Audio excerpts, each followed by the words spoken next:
Negli ultimi mesi, i rumor riguardanti la prossima line-up dello Switch in generale e relativa ai giochi di Monolith Soft in particolare sono fatti sempre più insistenti. Dunque cerchiamo ora di fare chiarezza sulla situazione, analizzando e spiegando quanto possa esserci di vero. Io sono Cupa Stefo, della community italiana Xenoblade Universe R Alpha, e questo è un primo esperimento di diverso formato comunicativo, un video pre-registrato invece delle classiche live o unboxing, che speriamo possiate apprezzare e di ricevere un vostro feedback. La storia recente dei Monolith può essere circa fatta iniziare nel 2017, a ridosso dell'uscita dello Switch. Con l'annuncio di Xenoblade 2 alla presentazione della console e contemporanea ufficializzazione di lancio al successivo marzo insieme a The Legend of Zelda Breath of the Wild, abbiamo avuto la notizia che una parte piuttosto consistente del loro team fosse stata al lavoro proprio su quello stesso Zelda. Non si trattava di un qualcosa di insolito, dal momento che essi erano sempre stati ingaggiati da Nintendo per supporto alle loro produzioni interne, ma la novità stava nel fatto che dal 2011 in poi, anno in cui Monolith avevano fondato un nuovo studio a Kyoto, laddove il primo si trovava a Tokyo, nel quartiere di Nakameguro, l'aiuto alla grande N era sempre giunto da questa secondaria sezione della software house, mentre per il nuovo Breath of the Wild figuravano molti dipendenti del team di Tokyo, quello in sostanza debuttato agli Xeno e altri giochi originali, tra cui Disaster Day of Crisis e i due Project Cross Zone.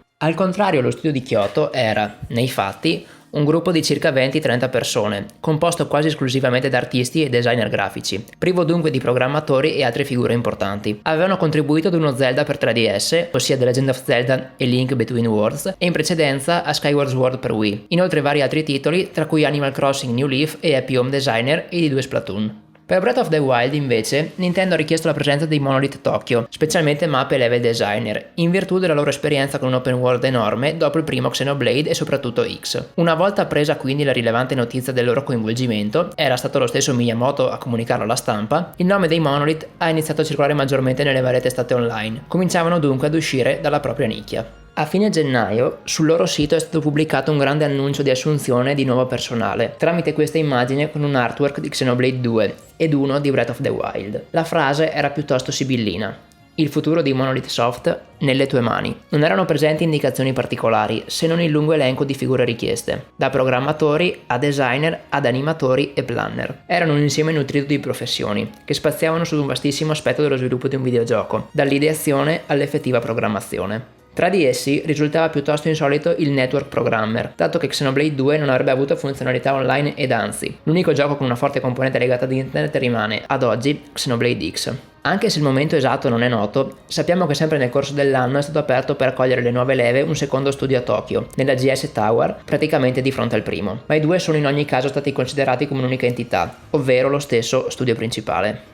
Dopo l'uscita di Zelda, a marzo, la software house, che contava all'epoca circa 120 dipendenti, è potuta ritornare al completo su Xenoblade 2, che sarebbe infine uscito a dicembre dello stesso anno. Secondo le dichiarazioni di Tetsuya Takahashi, ad occuparsi di quello Xeno è stata circa metà dell'intero studio di Tokyo, risultando quasi sotto organico rispetto al normale. Se consideriamo almeno una ventina di persone impegnate a Kyoto, e purtroppo, dobbiamo ribadirlo, questa è soltanto una stima dato che noi possediamo soltanto le cifre degli impiegati totali, non la distinzione Tokyo-Kyoto che abbiamo desunto da precedenti interviste. Dai 120 totali dell'epoca si scende a circa ad un centinaio. Dimezzando il numero otteniamo circa 50 persone. Sappiamo che il concept del titolo si è avuto nella fine del 2014, ancora prima che uscisse Xenoblade X. Conosciamo per certo, sempre dal Taka, che è entrato nelle fasi finali di debug e simili circa a novembre. Dunque ha avuto inizio nel 2015 lo sviluppo effettivo, ma non a pieno regime a causa del prestito di personale imposto da Eiji Aonuma e compagni. Xenoblade X è stato lanciato in Giappone nell'aprile di quell'anno, quando le uscite sfasate per l'Occidente erano la norma. Perciò possiamo, con buona approssimazione, ritenere che Xenoblade 2 abbia avuto 2 anni di sviluppo su scala ridotta, per poi trovarsi con l'ultimo, il 2017, con la maggior parte del team a disposizione. Ancora prima della sua effettiva uscita sul mercato, a ridosso delle festività natalizie, abbiamo appreso che i lavori su di esso non sarebbero fermati, bensì si sarebbero protratti nel pass di espansione, per molti mesi successivi. Oltre alle nuove missioni Gladius, era palese ciò che il Nintendo Direct del D3 2018 ha poi confermato. Comprendeva una nuova sezione di storia totalmente inedita, ossia l'antefatto di 500 anni prima ambientato durante la guerra degli Aegis, che sarebbe poi stato lanciato a settembre dello stesso anno, andando così di fatto a chiudere il ciclo completo di Xenoblade 2. Ma facciamo un passo indietro, cominciando ad addentrarci nel vivo della nostra questione. Nell'agosto 2017, i Monolith hanno compiuto un'azione centrale nella loro evoluzione, quasi a segnarne il nuovo corso. Hanno rinnovato completamente il loro sito web, ammodernandone la grafica e pure l'usabilità, quando l'ultimo significativo rimaneggiamento risaliva al 2010, qualche tempo dopo l'acquisizione da parte di Nintendo. La versione è la stessa che perdura ancora oggi. Contemporaneamente a questo, hanno pubblicato una nuova sezione dedicata alle interviste di dirigenti e personale, inaugurandola con un colloquio con lo stesso presidente Hirohide Sugiura. Non era certo una novità per loro, in quanto lo stesso era avvenuto nel triennio 2010-2013 con un totale di 11 interviste nelle pagine web. E volendo andare ancora più indietro, un esperimento simile era accaduto oltre 15 anni or sono per il lancio di Baten Kaitos e Xenosaga 2 Yenseis Vonfongu Tumbose, ove era stata data voce a una moltitudine di sviluppatori. Da questo punto di vista, i Monolith hanno sempre voluto garantire una trasparenza maggiore di quella di altri team Nintendo, puntando quasi a costruire un dialogo più aperto con i fan, figlia forse della loro indipendenza, per quanto ideale e mai fattuale. Al momento attuale, le interviste moderne totalizzate sono 15, destinate ancora ad aumentare. Ma oltre a tutto ciò, la novità più interessante del prima citato cambiamento è stato l'annuncio di nuove assunzioni, non legate a semplici tweet e generici artwork come quello di gennaio, bensì con 3 illustrazioni inedite. Le prime 2 ritraggono dei soggetti concettualmente simili, una ragazza in armatura guerriera, con un vessillo sullo sfondo, ed un misterioso cavaliere di fronte ad una statua in ciò che paiono le rovine di un santuario. La terza invece rappresenta una ragazza armata di balestra in compagnia di un animale, che scrutano un singolare mondo fluviale. Quest'ultima, realizzata da Yasuyuki Honne, è quella che suscita meno perplessità, in quanto sappiamo per certo, stessa ammissione del suo creatore, che si tratta di un semplice disegno pubblicitario, come in passato ne aveva già realizzati, volto all'assunzione di personale, principalmente 3D CG designer per lo studio di Kyoto. Le prime 2, invece, sono state protagoniste della portata principale del messaggio dei Monolith, in quanto erano rivolte ai futuri dipendenti di Tokyo e soprattutto contenevano alcune interessanti scritte. Reclutamento di sviluppatori con esperienza negli action game. Un ambizioso progetto differente dall'immagine del brand di Monolith Soft. Cerchiamo dei colleghi che possono mettersi in gioco con l'ambizione di proporre nuovi lavori al mondo. La cosa più interessante è il modo esplicito in cui tutto era dichiarato. Inizio di un nuovo progetto, sviluppatori con esperienza, gioco d'azione e diverso dalla tradizionale immagine dei Monolith. Il significato di action game non è però completamente definito, dato che è un termine piuttosto generico che negli annunci non va ad indicare soltanto action puri o hack and slash, ma banalmente tutti i generi in cui una componente di gameplay, di azione interattiva, sia predominante, ovvero può riferirsi ad adventure, RPG, così come platform o addirittura sparatutto. Se viene specificato che sarà un prodotto diverso dall'immagine dei Monolith, per quanto il giapponese sia una lingua con una varietà enorme di interpretazioni dei vocaboli in base ai contesti, a giudicare anche dagli artwork la conclusione più ovvia è che non sia legato all'estetica o quantomeno non solo. Paiono totalmente immersi in un contesto fantasy medievale. I Monolith non si sono mai occupati di questo in senso stretto, se non in Baten Kaitos, ma hanno sempre virato verso mondi steampunk che poi sfociano nella pura fantascienza, data la quasi onnipresenza di mech e simili di classica matrice giapponese. Dunque la diversità va a configurarsi come somma sia di setting sia di stile di gioco, per sottolineare la necessità di lavoratori avvezzi agli action. La conclusione più ovvia è che il gameplay sarà realmente differente da ciò a cui vengono abitualmente associati. Nella loro storia hanno prodotto, escludendo le collaborazioni di supporto, quasi esclusivamente giochi di ruolo, che fossero strategici, combattimenti a turni o in tempo pseudo-reale, sempre del medesimo genere, per quanto ibridato, si parlava. Le uniche eccezioni sono rappresentate da Xenosaga Freaks, quantunque possa contare essendo una visual novel abbinata ad un puzzle game affine ad un cruciverba, e Disaster Day of Crisis. Quest'ultimo in particolare rappresenta ad oggi una quasi inspiegabile eccezione nel panorama di titoli sviluppati, essendo ambientato in America in uno scenario totalmente realistico, per quanto declinato secondo esagerazioni tipicamente anime, ed essendo, di fatto, un gioco d'azione con tante sequenze di shooting e di guida di veicoli. In ogni caso, è difficile immaginare che qualcuno tra Monolith e Nintendo voglia riproporre un videogioco che segue quel filone, dato il flop del primo. Dunque la domanda, cosa significa immagine diversa del brand Monolith, continua a non fornire una spiegazione chiara, ma restiamo nel campo delle ipotesi. La stessa illustrazione, realizzata in un peculiare stile grafico somigliante ad un dipinto, porta al suo interno una curiosità. La versione utilizzata su Twitter mostra volare nel cielo un drago rosso, così come in quella verticale recuperata dal sito, laddove la pagina web visualizza poi una versione orizzontale tagliata ai lati. La versione estesa mostra più bandiere e una struttura simile alla torre di un castello. Il secondo è stato invece adoperato come sfondo per l'elenco delle professioni richieste. A ben vedere, sono una versione ridotta di quanto menzionato già all'inizio dell'anno, con 2 tipi di programmatori, un planner e 6 designer. Tra essi però sono interessanti le specifiche di 2. Per il Character Control Programmer viene citata anche la creazione di IA per i nemici ed NPC, con menzione che un trattamento preferenziale sarebbe stato riservato a chi avesse già esperienza sia negli action sia nell'utilizzo di motori fisici. L'altro, che all'epoca è risultato essere abbastanza curioso, era il Planner Action Part, la cui descrizione alludeva alla creazione delle azioni dei personaggi e delle regole di battaglia. Una sorta di designer del combat system, parrebbe. Per esso tra le risorse consigliate figuravano la conoscenza di online games, medieval fantasy, overseas trends, pop culture and entertainment. ossia dei gusti occidentali, dei giochi online e del fantasy medievale. Come queste tre cose possono tra loro amalgamarsi resta un mistero. Gli unici prodotti simili sono degli MMO di moda parecchi anni fa. Ma il fatto che fossero presenti nella sezione consigli e non richieste obbligatorie dovrebbe veicolare il messaggio che ci siano degli spunti a cui ispirarsi più o meno fedelmente e non dei cardini attorno ai quali ruotare. A tale proposito, sebbene tra le diciture, la presenza dell'online non va intesa come una conferma che il gioco avrà delle funzionalità di connessione.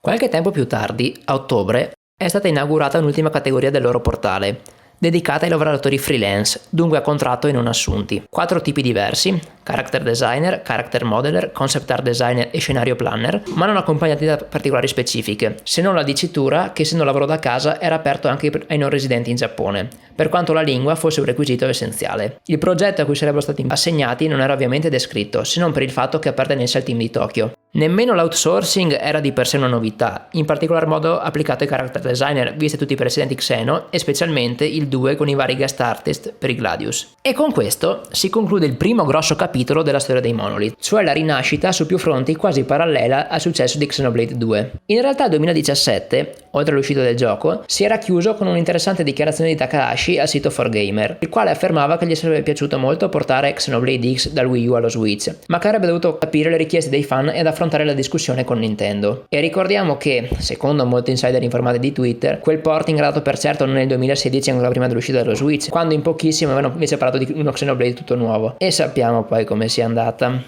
Comunque, spostandoci al 2018, la prima nota da segnalare risale a maggio, in cui Monolith hanno ribadito l'annuncio di nuovo personale ancora con la stessa concept art, aggiungendo però in grande i 2 kanji reclutamento urgente e andando ad aumentare le posizioni richieste, con un nuovo programmatore, 2 nuovi planner e soprattutto scorporando i technical artist dal gruppo dei designer, creando una loro propria categoria, comprendenti TA, modellatori, animatori e degli effetti. Per inquadrarne velocemente la tipologia, senza pretese di completezza, possiamo dire che sono una figura atta a mettere in contatto i programmatori con i designer, dedita anche allo sviluppo di tool per la gestione dei modelli, degli shader e del rigging, ossia gli scheletri del movimento. Il momento della richiesta non era casuale, ma, col senno di poi che andremo a spiegare, giungeva in concomitanza con l'inizio effettivo dei lavori sul progetto, da cui l'urgenza. Trascorse nemmeno 2 settimane, è uscita la host ufficiale di Xenoblade 2 che, nella versione deluxe da noi acquistata e analizzata, conteneva un libretto speciale da oltre 120 pagine con non soltanto interessanti parole dei musicisti, ma addirittura da parte degli sviluppatori con la loro prospettiva circa l'intero gioco. Ad attirare particolarmente l'attenzione è stato un dialogo congiunto di Takahashi, Yasunori Mitsuda, cioè uno dei compositori nonché produttore della colonna sonora, e Ko Kojima, un altro director dei Monolith. Infatti l'intervistatore chiedeva quali fossero le prospettive future e Kojima ha risposto di avere intenzione di portare avanti la serie, sia con uno Xenoblade 3, sia con uno Xenoblade X2, ma al contempo di non fossilizzarsi su ciò, al fine di produrre anche qualcosa del tutto originale. La replica del Taka è stata ancora più sorprendente, in quanto ha espresso l'intenzione di realizzare qualcosa che non sarebbero mai stati autorizzati a fare, qualcosa che sarebbe potuta essere trasmessa su un'emittente americana come la ABC,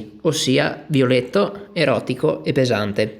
Ora, di là della questione di violetto scritto in katakana che a più persone suggerito fosse un errore di stampa, in quanto con una banalissima differenza grafica il fonema si tramutava in una N rendendo la parola da violet a violent, che avrebbe avuto molto più senso, il messaggio del discorso era chiaro. Alcune tra le più famose serie della ABC sono thriller poliziesche come Lost, Criminal Minds e Life on Mars, fantascientifiche ad esempio Flash Forward e V, ma anche più leggere come Grey's Anatomy e Scrubs, o più di intrattenimento quali Marvel, Agents of S.H.I.E.L.D. e Once Upon a Time. Di certo non sembrano così erotiche o pesanti come descritte dalle parole dei giapponesi, i quali continuano a ragionare di come un simile titolo richiederebbe un rating 0Z, corrispondente al PEGI 18 e ESRB Adult Only, che potrebbe essere applicato a Xenoblade X, sottintendendo la creazione di un nuovo capitolo della serie. Ma il TAC aggiungeva, specificando seriamente, quasi come se prima avesse di proposito esagerato, che vorrebbe davvero realizzare un gioco valutato Z e poter fare tutto ciò che si sente. Mitsuda sosteneva, come Kojima, che solo nei videogiochi siano possibili delle espressioni interattive delle musiche, magari in un genere adatto come l'horror. Perciò erano favorevoli all'idea del progetto per adulti. Kojima, ridendo, ha aggiunto: potrebbe succedere molto prima di quanto pensiamo. Per dovere di cronaca, segnaliamo che l'intervista al momento della stampa era in realtà vecchia di 6 mesi, essendo del 6 dicembre precedente. Sicuramente il contesto era abbastanza ironico, specie prendendo in considerazione che nessuno di essi avesse mai fatto qualcosa di realmente horror o con tematiche sessuali spinte, ma la testimonianza voler proseguire la serie Xenoblade e creare anche giochi più maturi era reale. Il rating di suo non è così indicativo, in quanto per il momento della produzione di Takahashi il più alto è ancora appannaggio di Xenogears, con un zero D più 17 anni, abbassato poi a T più 12 anni in America, nonostante le scene di nudità esplicita e i riferimenti palesi a sesso, cannibalismo e religioni reali. Passata poi l'estate e con gli ultimi scampoli del team di Takahashi liberi, dopo settembre, dall'impegno per Torna The Golden Country, abbiamo avuto ad ottobre una nuova infornata di novità, con un annuncio di assunzione esplicito per i mid-career a Tokyo. Reclutamento urgente. Nuovo progetto RPG in partenza. Reclutamento staff di sviluppo per lo studio di produzione numero 1, Takahashi. Sia il fatto che come sfondo fosse stato utilizzato un render in HD di Mechanis, sia che venisse direttamente menzionato lo studio di sviluppo di Takahashi, un esempio di cosa esso abbia prodotto, ossia i Xenoblade, e specialmente che venisse scritto RPG Project in luogo del semplice action, lasciava intendere che la faccenda fosse realmente seria. Non era ancora stato ufficialmente rivelato un gioco, ma tutti gli indizi andavano nella direzione di un nuovo Xeno, e soprattutto la differenza nel messaggio tracciava un solco rispetto al progetto medievale prima discusso. L'ipotesi più plausibile era che, nel complesso, il team di Tokyo fosse al lavoro su due progetti contemporaneamente, un nuovo Xeno col Taka come director e l'altro sotto una differente guida. Come spiegheremo, si è rivelata corretta. Nella pagina del loro sito, oltre all'illustrazione con le scritte, avevamo un messaggio dello stesso Takahashi, atto a rendere note le motivazioni di un siffatto gesto. Prima di tutto, rassicurava che la dicitura urgente non indicava una situazione grave, ma soltanto un aumento di ambizioni senza che lo stile venisse meno. Il motto del suo team era quello di una piccola elite di sviluppatori, in italiano sarebbe simile a pochi ma buoni, e ciò non sarebbe mutato, ma dei limiti strutturali erano inevitabili, non era presente sufficiente forza lavoro. Rapportati ai progetti della stessa scala di altre compagnie, lo staff interno dei Monolith era estremamente ridotto, incorrendo in problemi ogni qualvolta una sola persona si fosse assentata. Il suo esempio era perfettamente esplicativo. Si trattava di una situazione paragonabile al partecipare ai mondiali di calcio con 11 soli giocatori. Tecnicamente possibile, ma sarebbe bastato un imprevisto per essere costretti ad avere un attaccante che facesse anche da centrocampista. In ogni caso, si riteneva orgoglioso di non aver dovuto venir meno alla regola della software house che impediva gli straordinari con casi di lavoro notturno in ufficio. Seguiva poi un commento alle figure professionali richieste, per la maggior parte delle ripetizioni del numerose già note, ma i suoi commenti fornivano succosi dettagli. Innanzitutto occorrevano programmatori e modellatori delle mappe, poiché secondo lui il cuore di un RPG, su cui costruire tutto il resto, è la mappa e non la sceneggiatura. Inoltre erano anche la ricerca di numerosi artwork e character designer, non solo per l'attività corrente, ma per il desiderio di riuscire a creare uno stile Monolith Soft nel futuro. Come esempio, menzionava alcuni design dell'epoca Squaresoft a cui è tutt'oggi affezionato. Uno dei loro disegnatori di talento era Tetsuya Nomura, con cui Takahashi avrebbe sempre voluto collaborare e l'occasione gli si è presentata soltanto con i membri della Torna in Xenoblade 2. La frase finale è la più importante e riguarda chiunque voglia varcare la soglia dello studio di sviluppo. Le qualità imprescindibili sono il rispetto e l'amore per le opere Monolith Soft. Rispetto inteso come capacità di discernere i lati buoni dai peggiori, non cieca fede. Nella pagina delle vere e proprie posizioni aperte, ogni mansione viene descritta nel dettaglio come mai in precedenza, con delle immagini dimostrative prese da Xeno 2. La chiosa finale è stata fornita da Soraya Saga, con questo tweet in inglese: "Busy years has just begun.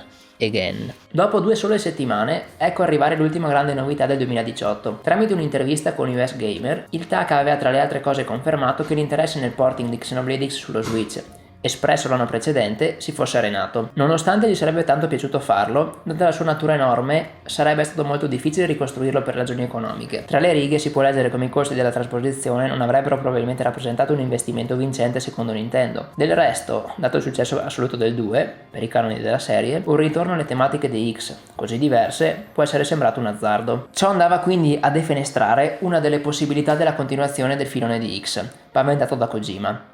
Se il porting non era stato concesso, la stessa sorte era immaginabile per eventuali seguiti. Archiviamo così un altro anno della storia di questo video, spingendoci nel 2019. Nonostante finora non li abbiamo espressamente additati, ogni anno i Monolith hanno continuato ad espandersi non solo tramite gli annunci particolari, ma anche con specifici eventi di reclutamento ed ogni anno in primavera con l'assunzione di giovani neolaureati. La crescita, infatti, dal grafico, risulta stabile. Dopo l'hype generato nei fan nei 2 anni precedenti, non hanno accennato a fermarsi proponendo qualcosa di totalmente inaspettato.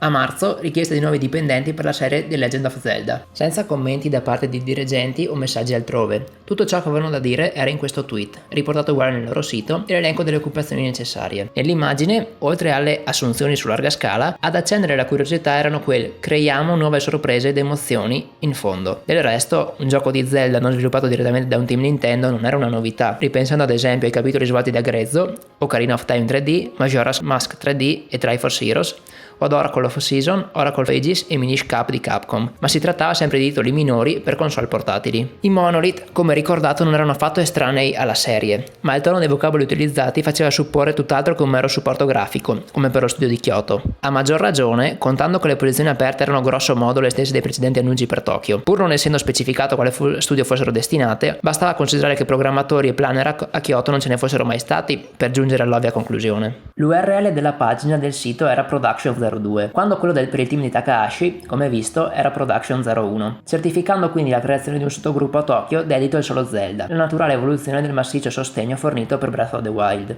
Restava da capire soltanto se l'opera in questione fosse interamente sotto la loro direzione, più di qualcuno ci aveva sperato, sognando uno Zelda futuristico in stile Xeno, invero piuttosto improbabile, o fosse il seguito di Breath of the Wild, a causa del planetario successo riscosso. Qualcuno riteneva che il famigerato progetto Action fosse stato trasformato in questo, ma ciò veniva subito smentito dal fatto che nel portale delle due pagine di assunzione fossero presenti contemporaneamente e separate, distanziandosene. Osservando con attenzione l'artwork, scevro dalle scritte, si scorgono i simboli di forza, coraggio e saggezza nei 3 frammenti della Triforza, introdotti negli Oracle e poi riapparsi anche in Phantom Hourglass. In fondo invece una copia quasi perfetta della Porta del Tempo di Skyward Sword a forma di ingranaggio, il che suggerisce anche che non si trattasse di un semplice collage di materiali di vecchi giochi, bensì una grafica realizzata con cura per l'occasione. Il mistero è stato poi in buona parte svelato a giugno, nel memorabile 3 Nintendo in cui è stato annunciato che il successore di Breath of the Wild fosse realmente in lavorazione. La logica conseguenza era che i Monolith fossero al lavoro proprio su di esso. La conferma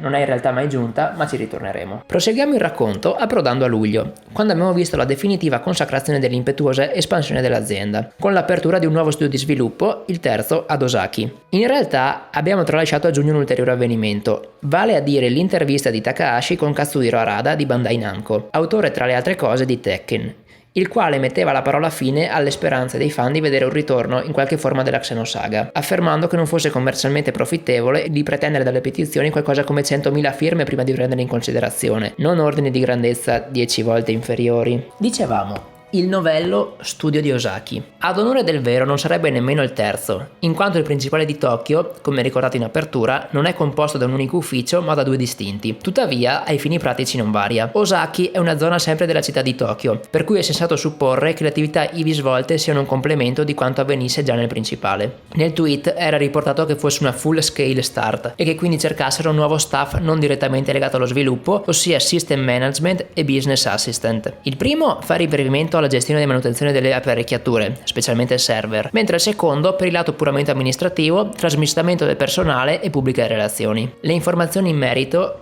sono state completate grazie ad un'intervista di settembre col presidente Sugiura e il director Tadashi Nomura, posto a capo dello studio. Da segnalare vi era l'intenzione di creare un ambiente del tutto moderno, con un grande spazio di oltre 1500 metri quadrati, privo nella parte principale di mura divisorie e con una sala riunioni più spaziosa di quella del quartier generale. Tra i loro obiettivi si rilevava anche la ricerca e sviluppo per migliorare le competenze tecniche dei Monolith.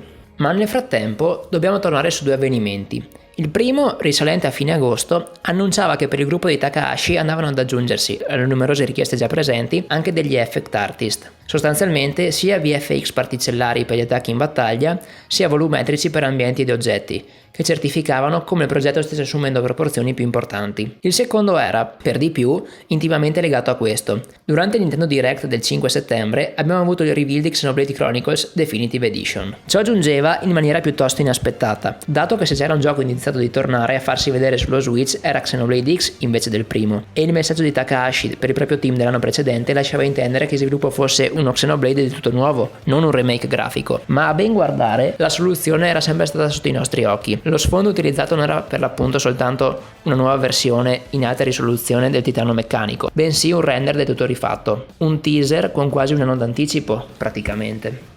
Il 1 ottobre è stato poi il 20° anniversario della fondazione della Software House, per cui abbiamo assistito alle celebrazioni con questa illustrazione realizzata da Shota Sasaki, onnicomprensiva dei personaggi apparsi nei loro giochi, tra cui in primo piano fa riflettere il Cosmos e non Shulk. Una seconda, priva di riferimenti precisi ma con uno stile richiamante Baten Kaitos, proveniva dalla matita di Onne. Oltre ai vari ringraziamenti, destavano stupore le parole di Sugiura, che dichiarava che i loro obiettivi erano e sarebbero rimasti quelli di continuare a sorprendere il pubblico, con la loro ferma volontà di proporre giochi che nessuno ha mai visto prima, qualcosa più avanti del proprio tempo. L'ambizione, lo sappiamo, non è mai mancata da quelle parti, anche se sovente ha dovuto scontrarsi con ristrettezze di tempo e budget. L'ultima notizia dell'anno era di natura più contenuta. A fine dicembre hanno ribadito di avere bisogno di personale per un nuovo Zelda, aggiungendo anche uno scenario planner e specificando che oltre alle canoniche unità con esperienza mid-career erano disponibili anche per i freelancer, tra i quali figurava un nuovo map modeler. Nel suo piccolo era insolito. Non solo Nintendo permetteva che un suo team in un certo senso esterno creasse un gruppo esplicitamente per supportare Zelda,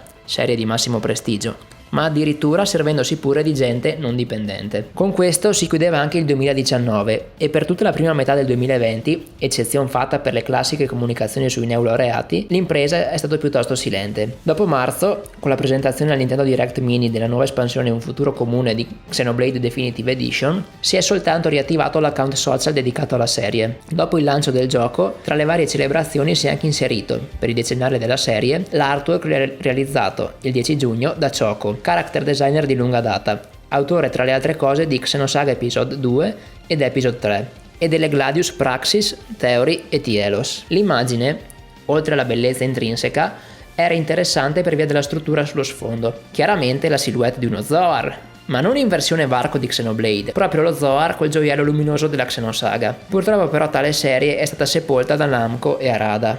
E con questo si conclude anche il secondo capitolo della nostra analisi. Ma nel bel mezzo a tutto ciò erano invero emersi alcuni dati che spalancavano le porte al futuro. Un'intervista alla rivista Famitsu, sempre di Takahashi, in cui parlava del modo in cui era stata sviluppata la Definitive Edition. Il progetto era stato incominciato subito dopo il lancio di Xenoblade 2, ottenendo poi l'approvazione di Nintendo nel maggio del 2018, ed aveva proceduto in parallelo insieme ad un'opera totalmente nuova, e all'epoca non ancora annunciata così come ora. Entrambi erano entrati in piena produzione circa in agosto, una volta concluso l'impegno dell'espansione di Torna The Golden Country. La spiegazione era piuttosto chiara. Il primo team dei Monolith era stato diviso in 3 sottogruppi, uno al lavoro sulla riedizione di Xenoblade, uno sul gioco nuovo ed un terzo di supporto ad entrambi. Non venivano spiegate le modalità, ma la cosa più logica è che per quest'ultimo fossero programmatori e modellatori coinvolti nei primi stadi di sviluppo. Non si addentrava nello svelare i ruoli. Il sospetto è che a lui sia toccata la direzione soltanto della Definitive Edition e di Torna, mentre al timone dell'altro titolo fosse una diversa persona. La questione Zelda invece è totalmente saltata, a rimarcarne forse il fatto di essere un team del tutto separato. Non venivano menzionate problematiche legate all'emergenza coronavirus, fatto comprensibile dal momento che in Giappone era scoppiata nel tardo marzo, dunque il gioco era ormai pressoché pronto. Il cerchio veniva così chiuso, mettendo assieme i precedenti dati. Il progetto Action, per il quale hanno cominciato ad assumere nel 2017, è stato definito urgente proprio nel maggio 2018 e la ricerca del personale per un nuovo RPG di Takahashi è iniziata ad ottobre 2018, dunque appena dato il via alla Definitive Edition. L'altra questione era sollevata in maniera ancora più diretta ed in qualche modo sconcertante.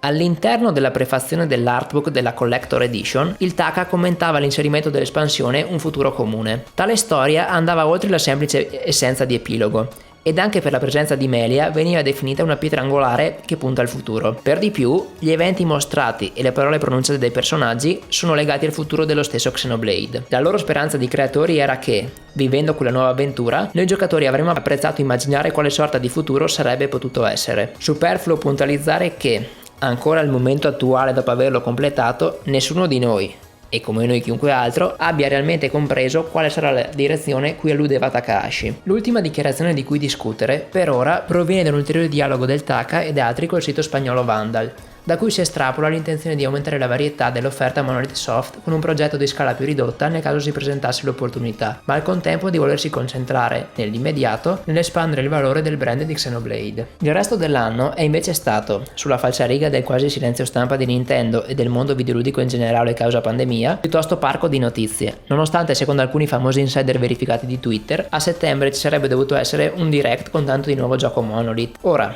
Anche tenendo conto del sicuro impatto del virus e della difficoltà di molte software house di adattarsi allo smart working, era quantomeno ottimistico sperare in un annuncio a pochissimi mesi dall'uscita della Definitive Edition.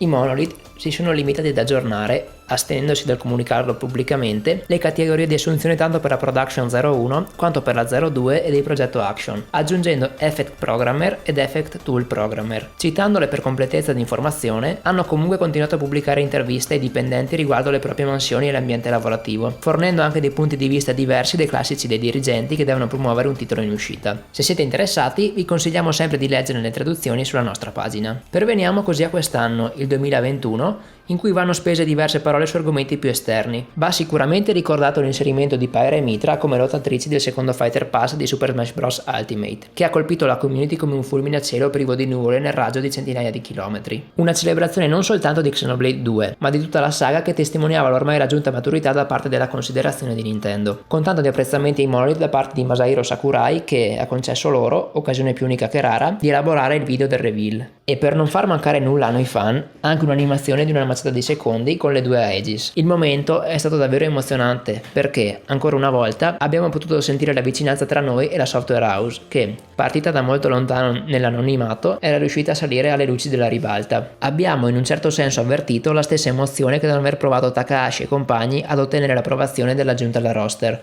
dopo ciò che era successo nel 2018 all'uscita del gioco, con Rex inserito come costume lottatore Mii.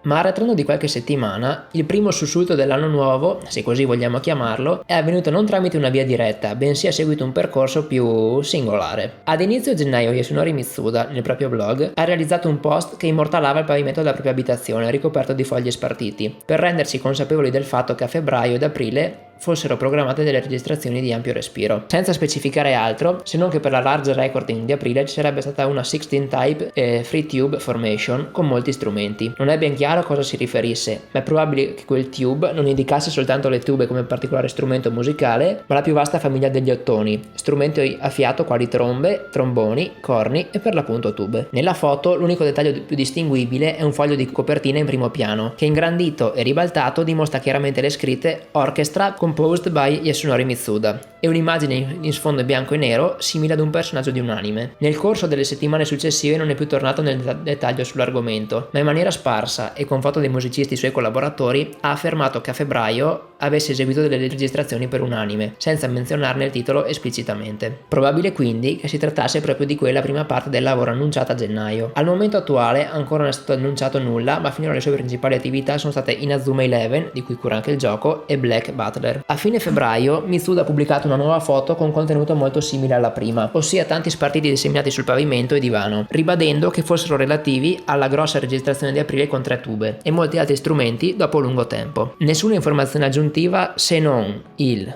non irrilevante dettaglio che 8 pacchi di fogli sullo sfondo fossero stati semi-oscurati, all'ovvio fine di nasconderne il contenuto. Dalle chiazze nere sulla loro destra si poteva supporre fossero raffigurati dei personaggi, relativi quindi ad un progetto non ancora annunciato. Non veniva specificato però se fosse di nuovo un anime oppure un videogioco. Ci spostiamo dunque ad aprile, anche se prima occorre fare un breve accenno al consueto annuncio di marzo riservato ai neolaureati per l'anno successivo, in questo caso 2022, che certifica ancora una volta come la crescita sarà sempre accompagnata da forze fresche. Vi specifichiamo che negli esercizi annuali precedenti il loro numero oscillava tra 5 e 10. Giusto per dare sfoggio alla capacità degli artisti, vi proponiamo di seguito all'illustrazione realizzata per gli studenti a partire dal 2018. Rientriamo così nel discorso di Mitsuda, ma la domanda che nel frattempo vi sarete posti sarà: per qual motivo ne state parlando ora? Per rispondere è necessario allargare l'orizzonte all'annosa, da noi più volte affrontata, questione dell'informazione videoludica ed il modo in cui le notizie circolano. Qualche fan su Resetera, notando le foto di Mitsuda riferite ad un grosso progetto, ha fatto l'associazione più lineare possibile.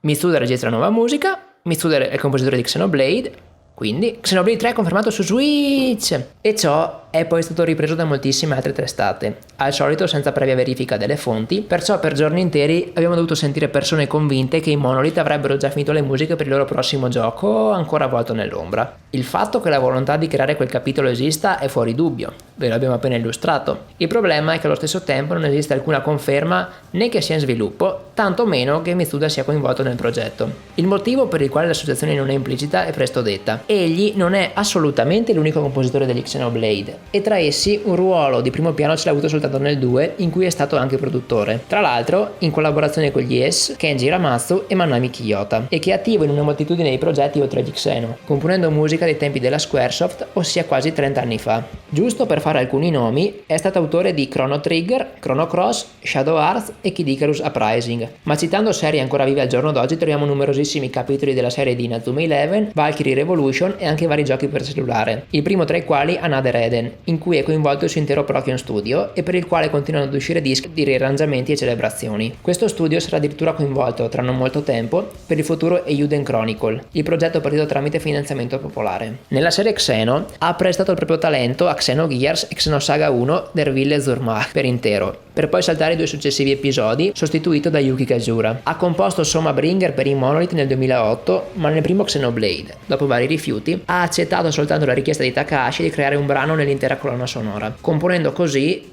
l'ending theme Beyond the Sky. Xenoblade X invece, dato il setting totalmente futuristico, è stato curato interamente da Hiroyuki Sawano. Di Xenoblade 2 abbiamo già discusso, produttore più compositore di circa un quarto della host. In buona sostanza, occorre smettere di prestare ascolto a chi spaccia per verità notizie inesistenti, non rispettando nemmeno le opere di professionisti con esperienza decennale, quasi veicolando il messaggio che Mitsuda ci interessa solo perché fa gli Xeno e gli altri compositori, chi li conosce? Perdonate il piccolo sfogo, ma se questo video ha preso forma è in buona parte anche dovuto al desiderio di contrastare i rumor imperanti.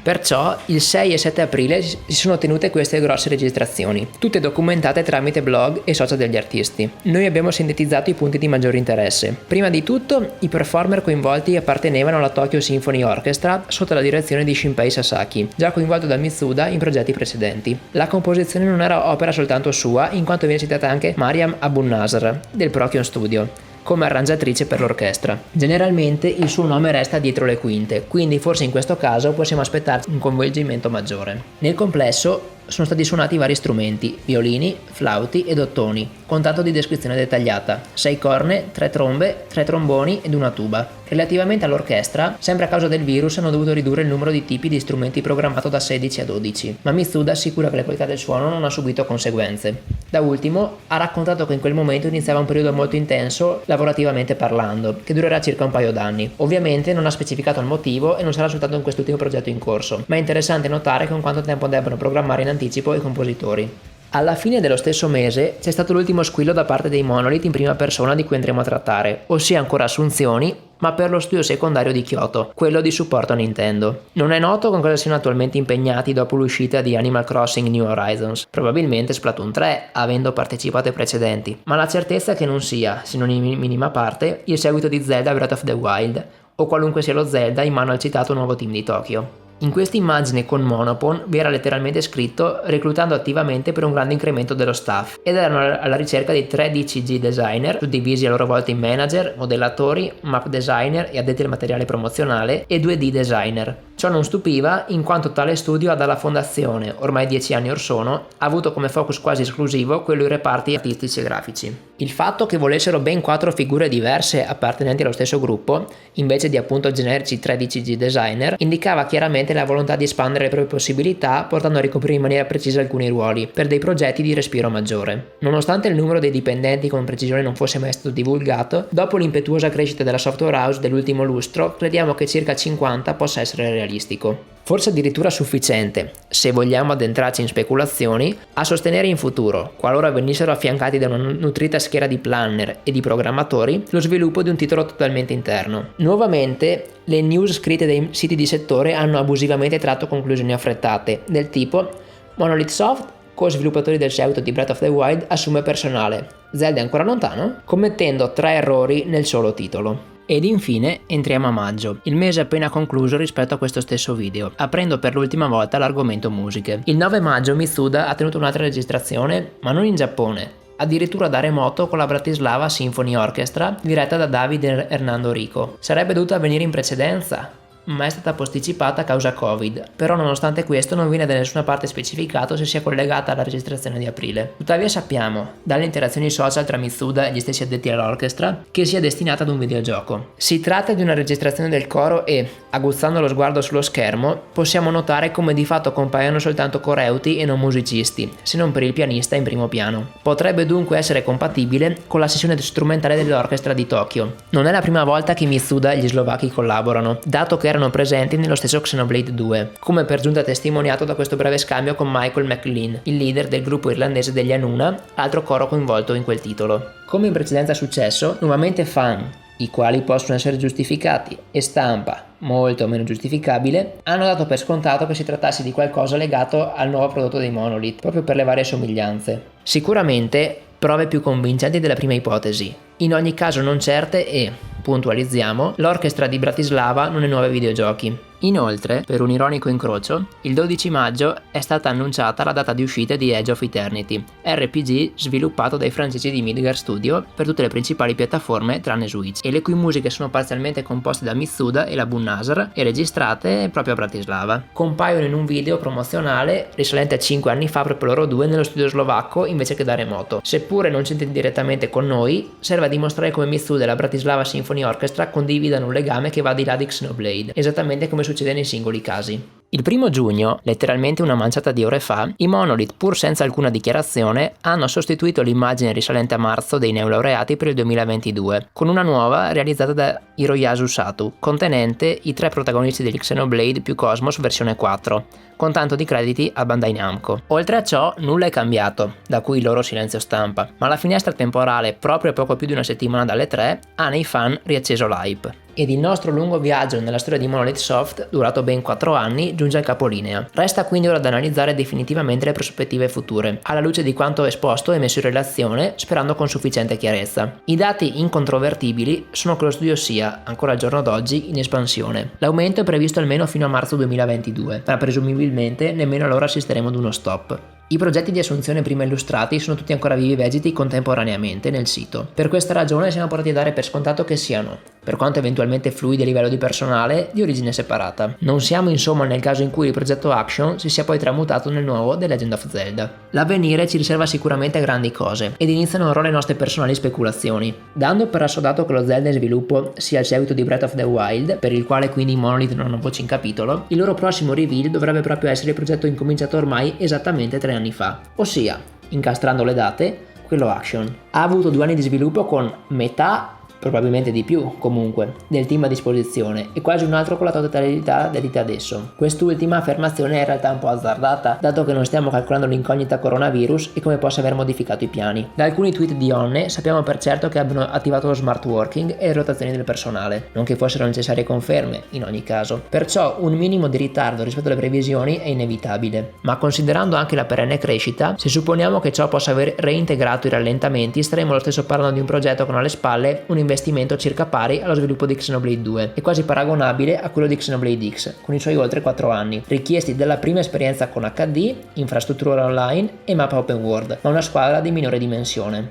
Certo, siamo consapevoli che i calcoli siano approssimativi, ma purtroppo è il massimo della precisione a cui possiamo per ora aspirare. Abbiamo già in apertura ribadito quanto action sia un termine molto generico, e per ora l'unica certezza è che l'azione nel sistema di combattimento sia presente in misura maggiore degli RPG, nella fattispecie di Xeno. Ma esiste un altro dettaglio che ci preme sottolineare. Non è assolutamente detto che l'aspetto finale del titolo sarà effettivamente basato poi sull'estetica delineata dai 2 artwork rilasciati. Le probabilità che sia un fantasy medievaleggiante sono piuttosto corpose, però appunto nessuno assicura che tra i personaggi possa figurare quella ragazza, così come che siano realmente compresi draghi o altre figure mitologiche. In questo frangente abbiamo già un precedente illustre nella non correlazione tra materiale promozionale e prodotto finale, anzi un vero e proprio caso di leggenda autoalimentata. Questa immagine del 2013, creata da Onne e finalizzata ad assumere nuovi designer per lo studio di Kyoto, in cui non compaiono ulteriori informazioni se non che sia aperta, fatto piuttosto raro, anche alle persone prive di esperienza. Nella pagina web adibita al reclutamento comparivano le classiche indicazioni, accompagnate però da questa immagine in cui veniva citata Nintendo, con la foto di due ragazzi alle prese con un 3DS e personaggi di Animal Crossing.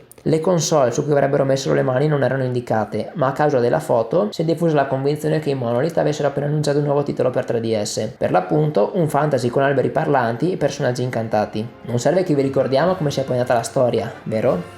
Tornando in carreggiata, che dire allora di un nuovo Xenoblade? La ferma volontà di portare avanti la saga esiste, uscita direttamente dalla bocca del Taka, ed addirittura sia Xenoblade 3 sia un X2 vengono citati da Kojima. Per quanto ne sappiamo però, fino a prima dell'uscita di Xenoblade Definitive Edition non erano in sviluppo, forse soltanto in pre-produzione, e quindi mancherebbero ancora anni al momento in cui vedranno la luce. Ipotizzando invece che effettivamente fosse già avviato, ne concluderemmo che i Monolith hanno contemporaneamente passato quel lasso di tempo a fare sia la Definitive Edition sia Xenoblade 3.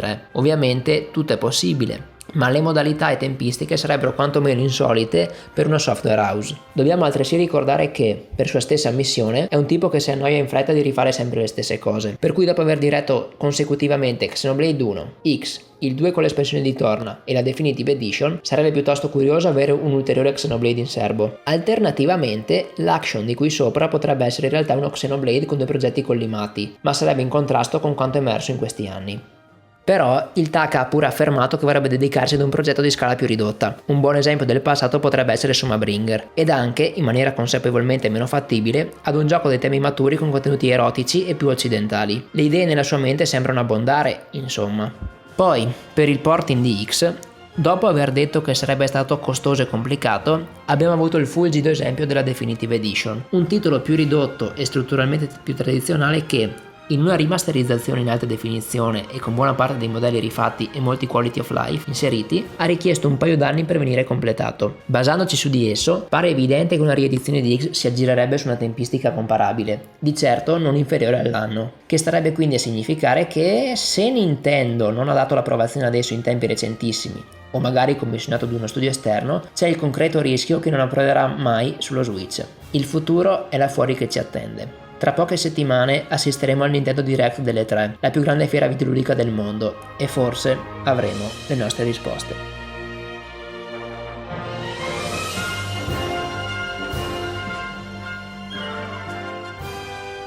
E così siamo giunti alla fine del video. Grazie mille per l'attenzione e per il tempo che ci avete dedicato. In realtà rispetto a quello che ho appena detto, la verità la sapremo già domani, in cui c'è il Direct delle 3, quindi molto meno tempo rispetto alla prima volta che avevo registrato. E lasciateci un mi piace, commentate se vi è piaciuto, e per questo video vanno ringraziate molte persone. Sì, io effettivamente l'ho scritto, il copione l'ho anche recitato, spero bene che vi sia piaciuto, mentre per il montaggio effettivo è stato Jack, quindi l'altro admin sempre della community. Per la traduzione in inglese invece l'abbiamo fatta per renderlo disponibile non solo per noi in Italia ma per tutti quanti i fan internazionali. Ci abbiamo pensato sia io, sì, Cupa Stefo insomma, e anche Filo, che mi ha aiutato anche lui sempre della community. Invece per le grafiche nuove, infatti avete visto che abbiamo appena rinnovato il logo della nostra community e anche la copertina, quella che avete visto all'inizio, dovete ringraziare Dalila, che è la nostra mod del gruppo Telegram, quindi anche lei fa parte dello staff, e insomma è stato un grosso lavoro di squadra che ha richiesto tra una cosa e quell'altra quasi un mese, tra recuperare tutti quanti i dati e registrare e poi montare effettivamente. E grazie ancora per la visione. Trovate tutti quanti i link in descrizione e speriamo che siate in tanti non italiani a vederci e che domani davvero ci siano scintille.